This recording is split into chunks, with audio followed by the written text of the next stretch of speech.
after, I should say, 3 or 4 days, we've been shut in these cattle trucks, not allowed out, all that time. And we were overloaded. There was nearly 100, I think, shut in there with like a lot of pigs. We looked terrible. We had a growth of beard. We were hungry and starving. We were all covered in lice.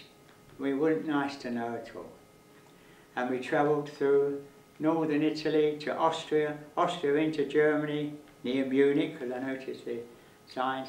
And we come to this place where they were going to take us in Germany. Middle of the night, freezing cold. We looked a sight. But before they let us go and mix with any decent people, the camp we're going to is up the road. We had to go through all the decleansing and all the lice cleaned, and just outside they had a big wheel which they use now, I think, for cutting the hair off of horses, whatever they call them, see. Now each one of us is going to have our hair shaved off because it wasn't clean. Now most of us carry a little pair of scissors in our little kit. In the armed forces, they're given to you what they call a housewife, and you carry that through you the whole time you're in the Army, Navy or Air Force, and that is goes with it, so you always have it sew buttons, and that's called a housewife.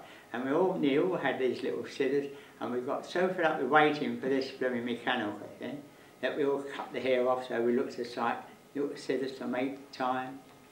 And we're still freezing cold. And then we went further along. There was a big German prisoner of war, and he had a big bucket of, looked like creosote. It was disinfectant. And we had to strip, and he turned, marched past him, and he had this terrific big brush, distemper brush, and as you went past, he put it in and he smacked it on your chest, wallop, wallop, all anywhere you got hair, and next one, thousands of us all had the treatment to help to decleanse us. Then from there we went into a shower, hot water, nothing to dry, you had a machine to dry off, and the other end you've got another uniform.